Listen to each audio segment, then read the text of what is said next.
வணக்கம் நண்பர்களே, இன்றைக்கி நம்ம வந்து கேரட் பீன்ஸ் பொரியல் பார்க்க போகிறோம். வானலில் எண்ணெய் ஊற்றிக்கலாம், கடுகு போட்டுக்கலாம். கடுகு நல்லா பொரிஞ்சதுக்கப்புறமா நம்ம கடலைப்பருப்பு கொஞ்சம் ஆட் பண்ணிக்கலாம், கருவேப்பிலை கொஞ்சம்.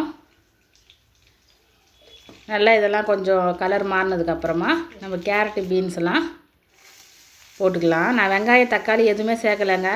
இது வந்து என்னுடைய ஸ்டைலில் நான் செஞ்சுருக்கேன் கேரட் பீன்ஸ் பொரியல். நல்லா வந்து இதை வந்து வதக்கி விட்டுட்டு உப்பு கொஞ்சம் போட்டுக்கலாம்.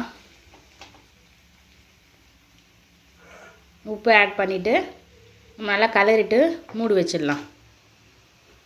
இதுக்கு நம்ம வந்து என்ன சேர்க்க போகிறோன்னா தேங்காய் கொஞ்சம்,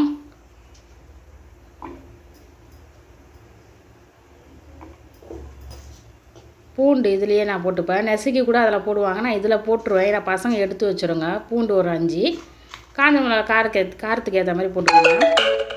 சோம்பு கொஞ்சம் போட்டுக்கோங்க.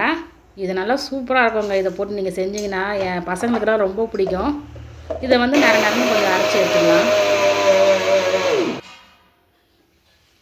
இப்போ வந்து நல்லா வெந்துருச்சு கேரட்டும் பீன்ஸும். நல்லா கலரி விட்டுட்டு நம்ம அரைச்சி வச்சுருக்கிறத வந்து இதில் ஆட் பண்ணிக்கலாம். நல்லா உதிரியாக இருக்கணும். இதை போட்டு நல்லா நீங்கள் வந்து கலரி விட்டுடுங்க. அந்த கொஞ்சம் பச்சை ஸ்மெல்லாம் கொஞ்சம் போனதுக்கப்புறமா நல்லா டேஸ்ட்டாக வாசனையாக இருக்கும். வீடே வாசனையாக இருக்கும். நான் இப்படி தான் செஞ்சு கொடுப்பேன் பசங்களுக்கு. நீங்கள் இந்த மாதிரி ட்ரை பண்ணி பாருங்கள். பிடிச்சிருந்தால் லைக் பண்ணுங்கள், ஷேர் பண்ணுங்கள், கமெண்ட் பண்ணுங்கள். தேங்க்யூ.